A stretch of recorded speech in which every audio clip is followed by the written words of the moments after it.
നല്ലോണം ശ്രദ്ധിച്ചോളൂ. വിനോദത്തിലും കളിയിലും തമാശയിലും കോമഡിയിലും സിനിമയിലും നാടകത്തിലും സീരിയലിലും അതുപോലത്തതിലുമായി കറങ്ങുന്ന ആളുകളാണോ മുന്നിൽ വരുന്നത്?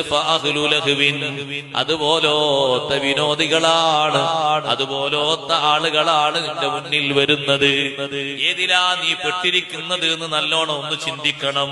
വൈകാനൂ അഹ്ല ദിക്രിൻ, അതേ മരിക്കുന്ന ആള്, മരിക്കാൻ കിടക്കുന്ന ആള് ദിക്റും സ്വലാത്തും മറ്റുമൊക്കെയായി നല്ല ബന്ധപ്പെട്ട് ജീവിക്കുന്ന ആളാണ്. നിത്യജീവിതത്തിൽ പതിവാക്കേണ്ട ദിക്റുകളൊക്കെ പതിവാക്കുന്ന ആളാണ്. എന്നാൽ മുന്നിൽ വന്നിരിക്കുന്നവരോ ഫഅഹ്ലുദ് ദിക്ർ, നല്ല നല്ല മഹാന്മാരാണ്. സന്തോഷത്തോടെ ദിക്റ് ചൊല്ലാൻ പറ്റുന്നവരാണ്. അവരെ കാണുമ്പോഴേക്ക് മരിക്കാൻ കിടക്കുന്ന ആൾക്ക് വലിയ സന്തോഷം തോന്നുകയാണ്.